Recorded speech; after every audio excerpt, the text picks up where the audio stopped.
Welcome to Star Trek Lost Stars. My name's Tony Morrow, and welcome to the exciting day that is turn 76.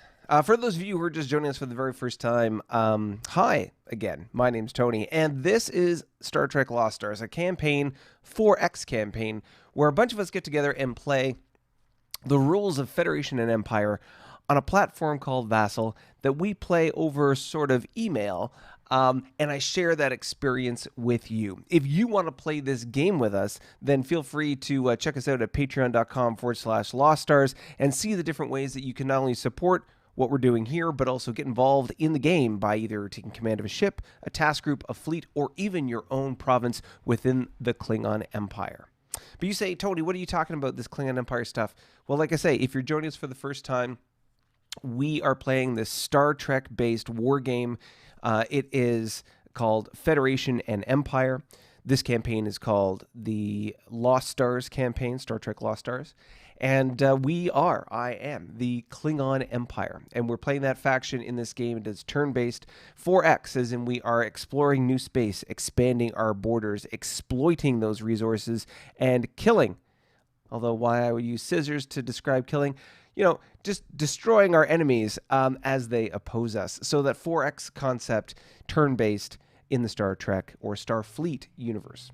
So that's it for us right here, right now. But you're joining us here today and you're saying, Tony, what's going on? Why have we, if you joined us in the last live streams, then you know that we've submitted our turn. We're waiting on the feedback from the game master, and as per the the sort of the intro countdown there, what's inside turn 76, we have in fact received turn 76, and we'll get into it right here in just a moment.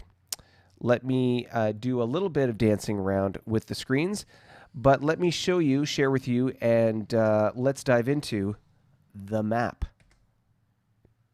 So here we are. You can see this time we're opening up on the Klingon map. Let's go from top to bottom, shall we? So as per our last instructions, we were building bases in the north. You can see that right here. I'll take away the ships just so it makes it a little easier. You can see that this base here will be completing in year 104 spring. Okay, 104 spring. I should say, we'll get back to the spreadsheet in a moment, but 104 spring, that's the base that's being built, currently under construction, and that's when it will complete. You can see as we scroll down here, we've got our base within spitting distance of the border, built in the hotel column. And as we go down further, you can see that the last base was built in the hotel column that continues sort of in this direction towards Foxtrot 19. Other than that, we also had, we were going to be pre-positioning ships up in Tango 12 to replace that base. And over here on the border with the Federation, we were building another base to be able to extend our supply along the border here to get towards November 29. So you can see that's being built. Now you can see it's still got the label there for 103 spring. But as we jump into the spreadsheet, and we might as well do that right now, I will swap out the screens so I go to the other side. And you can see that we are, in fact, in turn 103 fall. So quickly jumping back to the map here, you can see right next to my head that 103 spring, well, we're already past 103 fall. So that tag is, we already know that it's complete. So back to the spreadsheet here. All right, let me zoom in so you can see it a little bit better. So a couple of key milestones to call out now. So you've noticed that our income hasn't changed at all. That's unfortunate, but it is what it is. It just means we haven't discovered or explored any new resources. You can see that a couple of key things happened. Pirate ships raided shipping for 3 EP worth of damage to our economy. That sucks. And -1 EP. Ancient colony ship with colonist is in suspended animation. May take a resource to establish a colony. Oh, so this is just an event that occurred. So a colony ship has popped up, and raiding ships cause 1 EP of damage to the resource. 1 EP of damage to the resource. WW16. Okay, let's do a quick look at the map, and I will swap sides here again. So whiskey.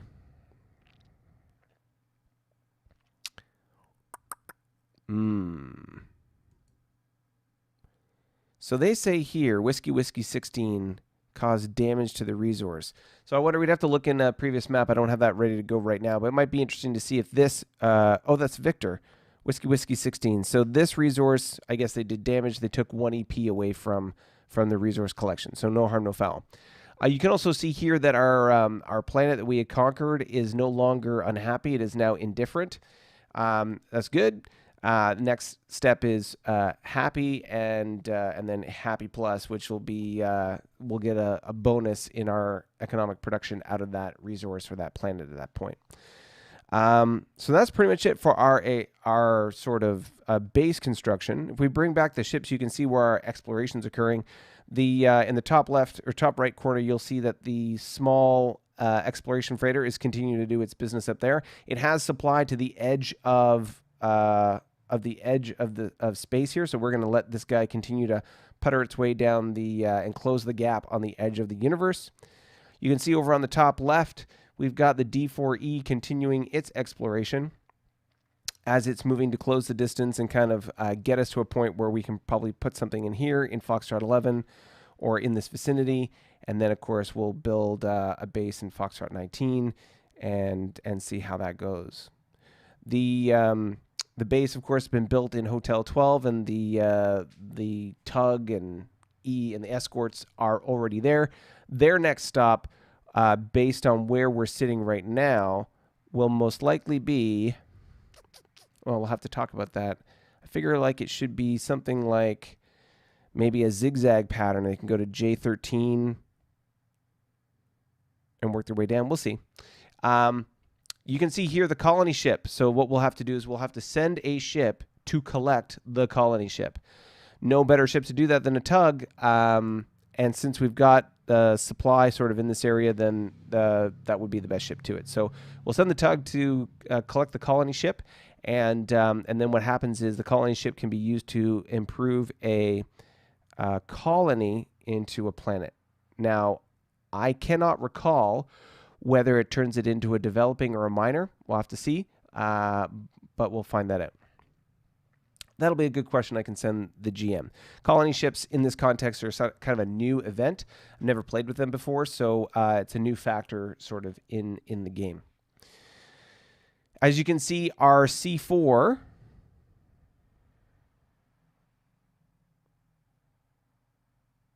I apologize for the moment of total silence, but it would seem that the GM was didn't pick up what we were putting down when it came to the C4 in Papa 14, and its escorts would be moving down. Let's just take a quick look at the spreadsheet and make sure that movement in the intent was there.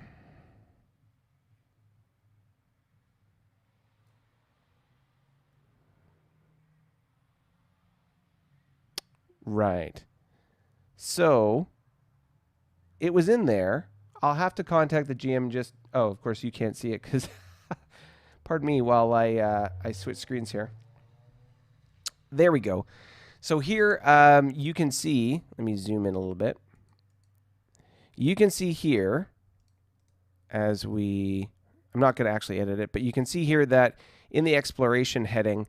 We have at the very bottom C4, P2, or the C4 with the prime team and the 3 F4s, the one at the homeworld, will move to explore in the vicinity of FF19 and support the other C4 in exploring towards Alpha 19. So that seems pretty self-evident to me. I think that perhaps the game master, in the rush to get all the turns out, just missed that piece. So we'll have to ask him. Perhaps if he can retroactively go back and figure that out, we'll see how that might work. Not too much of an issue at this point in the game, I would imagine, just based on the sort of progression of turns. It won't affect anybody except for ourselves. It's basically just kind of move it into certain spots, and it can, we can do a little exploration, basically. We'll, explore this area over here maybe, or I was thinking it was going to move towards Foxtrot 19, but we'll just see. We'll see what happens. All right, so we'll talk to the game master with regards to that item. Let's take a look at the other folks in this game. So we'll look at the Tholians, Big Red. So Big Red, nothing sort of jumps off the screen at me here other than they are continuing to expand their borders. Seems like there's an emphasis. You can see this kind of bulging activity here. Looks like there's an emphasis or at least more success in this area here. A little bit of success along the border with us, you can see. When it comes to the Paravians, you can see that Botel is well on its way to encountering Alpha 19. So it's very, very close. And looks like there is a push by the Paravians really to explore this area up to this sort of hexagonal shape that they've mapped out for themselves on these key markers. The fact that they've got so many cruisers and exploration ships sort of in this nugget right here would tend to indicate to me that there seems to be some kind of push up against the Feds. If I were the Federation, I would be thinking about that. I mean, after all, they did just pop through this gravity well. I would say conducting a test of their support systems for bringing a tug through with the mothership module, meaning that they would send a larger fleet through with that module and pop that base. That's what I'm thinking. But we'll see. And then, of course, they're exploring this way. So they're really pushing towards the Feds. Hopefully, I think what they're going to do is they're going to end up pushing that border more to the right versus the Feds, maybe looking for a November or an Oscar column once they've sort of secured their space in that area. As we look down on the Batman faction / Battletech / Starcom, we can see here nothing really jumping out at me. You can see a diplomat is working its magic over here on this colony. Wonder why that is the case. But you can see that all his planets are happy plus, meaning he's been working that diplomatic action, trying to increase the happiness of all his planets and maximize his income. Well, let's see what the incomes are at. Wow, the Feds are at 58. Holy Dinah. So the Borak are at 50. That's the Batman faction. Black and yellow in the bottom of the map. Feds are at 58.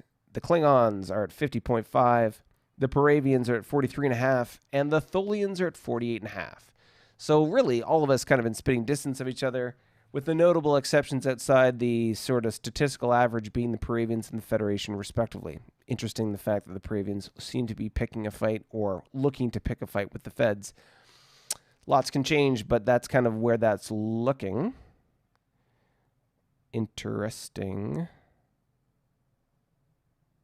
Huh. Okay. So let's take a quick look at fleet cap. We had mentioned that before as being kind of an important metric to monitor. All right, so let's just do a quick tally of the ships. Tholians are sitting at 72 total ships. Paravians, 35. Keeping in mind that they did just have a huge battle and lost a bunch to the Juggernaut. Klingons are sitting at 40, Feds at 60, and the Borak at 37.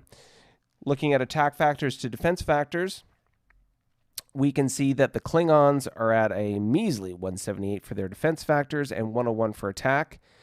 The next up the totem pole, so to speak, let's look at the Feds since they're our closest neighbor. They have basically 50% more ships than we do and have 75% more attack factors and a reasonable amount of defense factors more. Not quite 75%, but same kind of ballpark. The Paravians, similar attack factor, significantly less defense factor. What that tells me is that they have, well, that's not completely explained by the fact that they have, interesting. That's not completely explained by the fact that we might have more ships than they do. I think it's just the ship distribution. They must have a lot of cruisers. That would be my guess. Because 90 to 166, it's not quite a 4-6 distribution, like a 2 to 3 distribution, 2/3, but it's something close. So I think it must be a combination of they must have more cruisers out there than anything else. That's my ballpark guess on that. As we mentioned, the Borak only with 37 ships, but interesting to note that at 37 ships compared to the Paravian 35, they have significantly fewer attack factors and defense factors. So their ships just suck. Now, this could be a factor, like it could be influenced by their technology. They may not be as advanced technologically. Who knows? They could just basically be W-Tech ships versus Y-Tech ships. That could make some of that difference. And of course, the Tholians, with their communal attack factor of 92, still below our attack factor of 101, but within spitting distance, and their defense factors are reasonably high. So what I take away from this, for example, is when I look at the Federation defense factor and the Tholian defense factor being very similar, but the distribution of ships being, as far as number of ships being a little bit different, it kind of shows you the difference in attack factors between those two factions. I mean, like, the Tholians just don't seem to be very offensively powerful at this point. That will change. And the Federation do. So, like I say, that will change seismically with advancing technology. However, that's where they're at right now. Interesting to note. Okay, take a quick little check over at our Twitch. I can see that, well, we're only at 1 viewer, and same thing with YouTube. If you're joining us on YouTube right now, by the way, if you're catching us after the live stream, then feel free to hit the thumbs up button just to help this reach more fellow Trek fans. And if this is content you're interested in, then please hit the subscribe button. If you're on Twitch, the follow button, and you can catch up with us as we stream more live streams in the near future.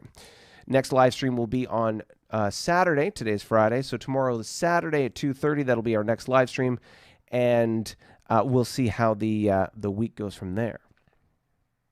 All depends on the turns. So let's take another quick look at our sheet, and I want to show you the big milestone that we've hit. Ba-boom.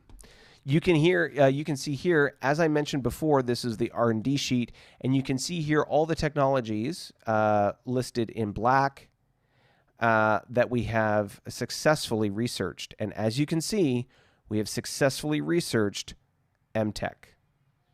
If you look at the sheet here, the balance sheet here, you can see that in turn 75, all this stuff, including MTech, was discovered. That's huge. Big step. And as you can see here, there's a bunch of stuff that's coming our way. You can see the LD4, the LF4. Those are kind of like upgrades of same ships, but upgraded weapons with MTech weapons. That's what these ships are. You can see in turn 79, we'll be able to get the B4B and the C4B. Those are upgrades of the battleship and dreadnought, respectively. We've also got the upgraded tug that'll be coming in turn 81. And then you can see that we're going to get some other ships as we go along. One of the big ones here is the D6 in turn 77. That's a big one. So back to the top of the sheet here. Let's just do a quick forecast and let's take a look. We're going to turn 80.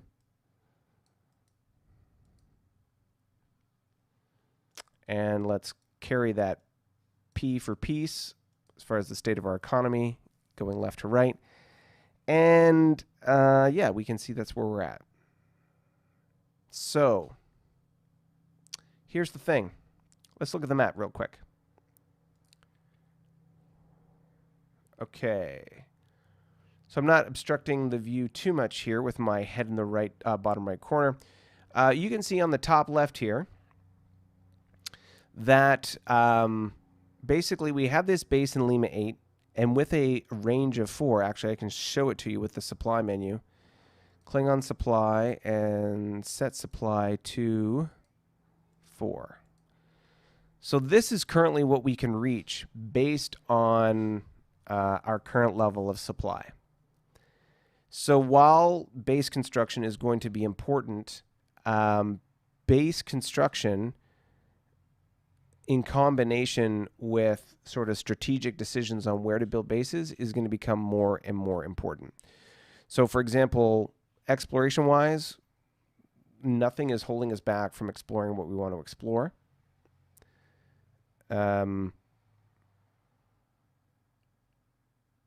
Oh, that's interesting. I wonder why that... Oh, it's because it's still at Ox. Okay.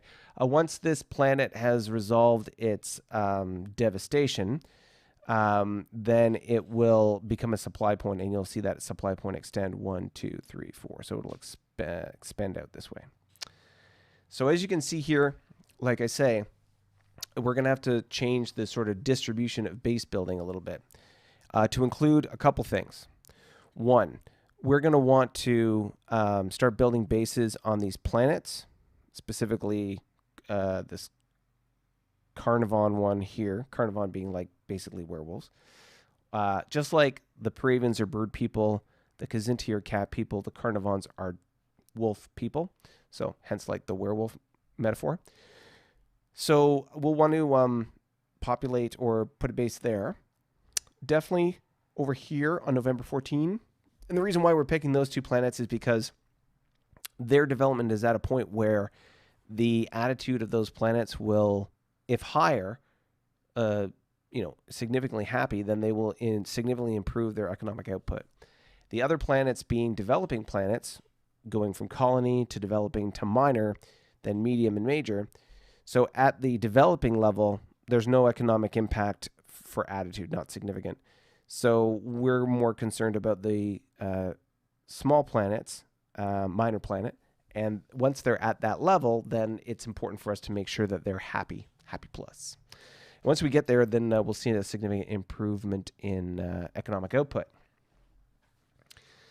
Currently, our exploration fleet consists of the YFES, the C4s, although, again, we'll have to talk to the GM about that C4 that's not going anywhere. We can see that this YFES is continue to explore. We will improve the D4E to explore with a emphasis to go west, as the Pet Shop Boys once said. I believe it was the Pet Shop Boys. Go west on the open air. Yeah. Okay, so D4E and everything down here is looking good. We're going to have to obviously spend a significant amount of resources to build up the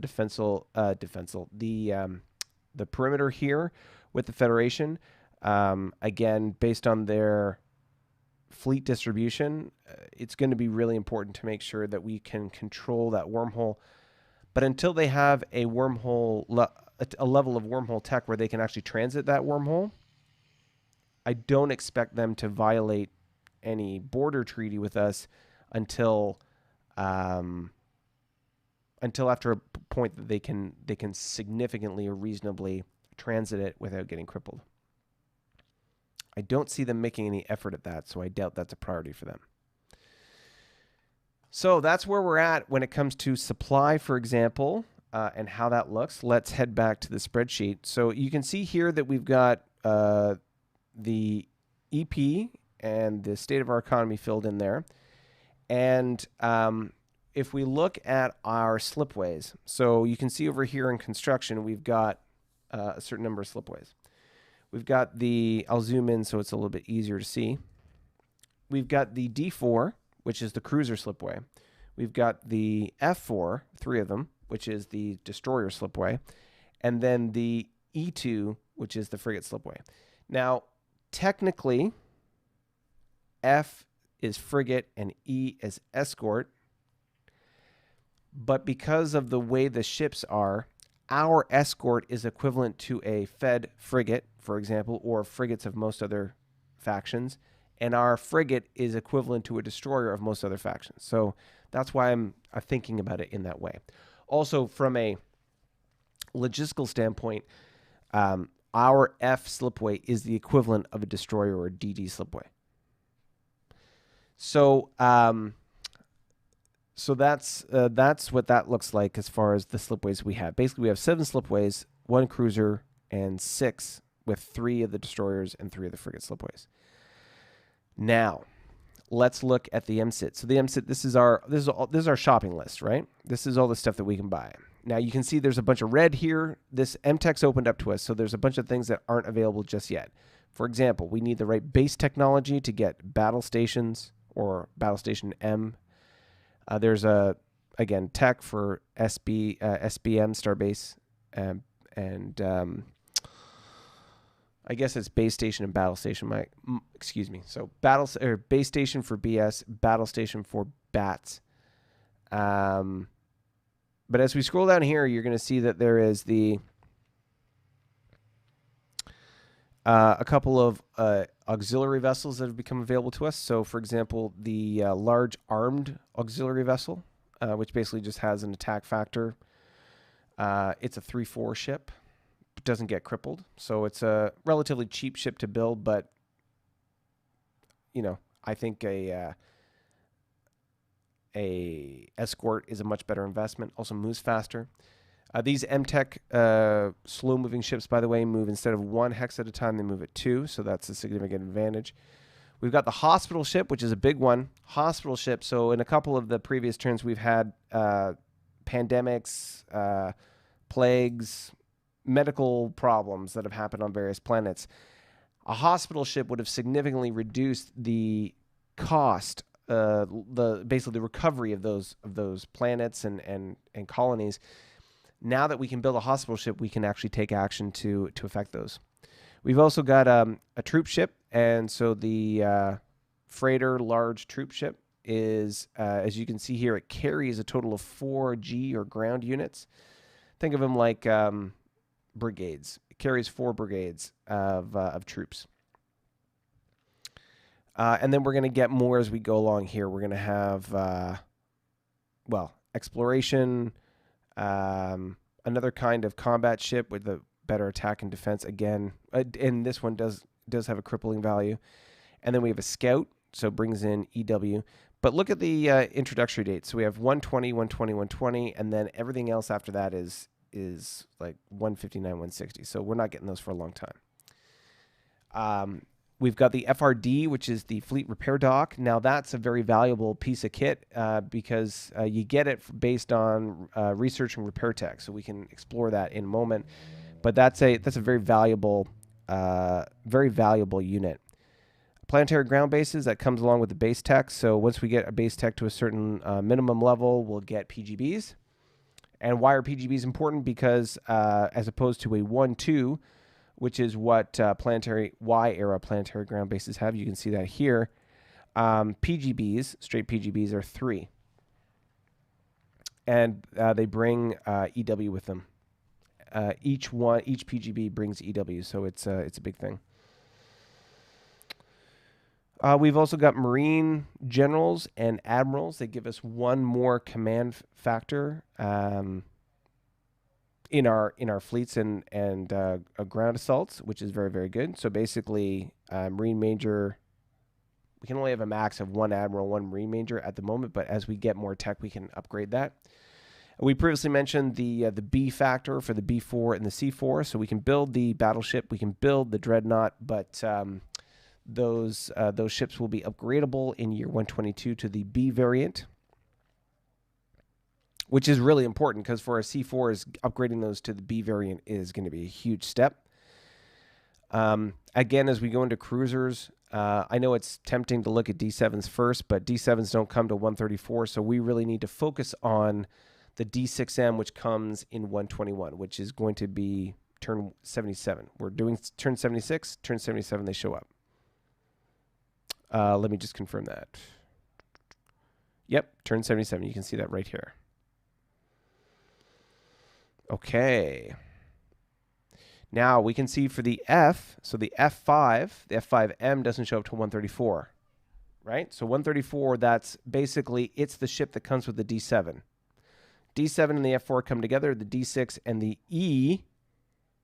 E4M show up together. So we're going to want to build E4s and D6s. Those are going to be the combos that we're going to use. So, oh, we can also build E3s. So here's interesting. So the E3 is a the E3 is a 2-point ship to build, and the E4M is a 2.5-point ship to build. The difference is just that the E4M has a 4-3, 4 attack factor, 3 defense factor. The E3 is just a straight 3. So in my mind, it really makes a lot of sense to build the E4M. I mean, yes, when they're crippled, they're the exact same value. They both move the same, but they're worth it. Now, here's something to think about. A slipway, so for example, we have 3 E slipways, 3 F slipways, and a cruiser slipway. An F slipway can, or any slipway, can downbuild the class of ship beneath it. So for example, a cruiser could build a light cruiser could build destroyer could build frigate. And you can do that twice, like twice per turn. So effectively, if you had 1, 2, 3 frigate slipways and 2 destroyer slipways, or 3 Echo and 2 F, you could build a total of 5 E's. You could build 1, 2, 3 E4Ms, and then if those 2 other slipways were also M era slipways, they could down build 2 E4Ms. So here's what I propose. We know that the destroyer and the cruiser slipways are important for us. We have 1 cruiser slipway.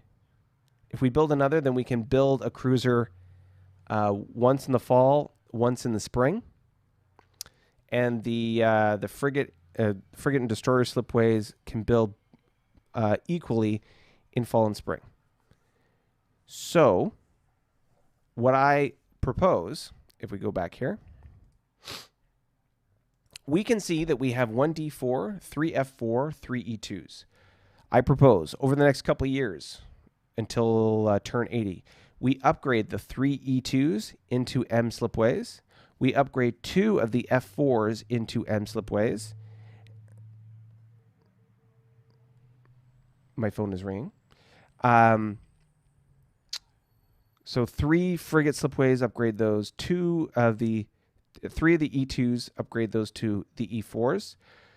The F4s, upgrade those. And then take the last F4 slipway and upgrade it to a cruiser slipway. If we upgrade that to a cruiser slipway, then we will be able to build a D6M as of next turn 77. We can build D6Ms. We can build them once in the spring and once in the fall. That would be my recommendation. Okay. So I'm not sure if you can hear, it's getting a little loud outside as everybody is getting ready on their Friday to head home. It's 3 o'clock after all. So yeah, that's the way things are looking for now. What we'll do is, what we'll do is we'll save the actual spending of the money for our Saturday live stream, and we'll talk about how we're going to invest this money into the different slipways, walk that through over the course of the next couple turns. Kind of mapped it out for you there. And then we can talk about exactly where the ships are going to go, and it will also get me an answer from the GM, about what happened with that C4. The sort of spare C4 that was at the homeworld. Now, I totally think that it was just a matter of trying to rush the turns out because we were pressuring him, and he just missed it. But yeah, that's basically it. So yeah, that's the story, Morning Glory. That's where we're at. That's what we got. If you found this particularly interesting, or your palate is wet for what's going to happen on Saturday, and you're sort of salivating at the idea of spending that money and seeing where we go, then join us tomorrow, Saturday at 2:30 here on Twitch and or YouTube, and you'll be able to see us figure out exactly how we're going to spend the money, and we'll talk about how we're going to move our various ships around, and we'll map that out to see what that looks like. Keep in mind, we only got 4, sort of like we've got turns 76, 7, 8, and 79, and 80, so 1, 2, 3, 4. Yeah, so 5 turns. We got 5 turns to plan out here. Will we be able to get everything that we want in that time? I don't know. We'll see. But either way, join us tomorrow at 2:30 to be able to find out exactly how we're going to spend that money, and join us then. Until then, you can hear the loud trucks outside. Until then, I wish you a very wonderful Friday afternoon and rest of your day. And I will send us off as I'm clicking. I'll send us off with this little video. Thank you so much. See you tomorrow, 2:30.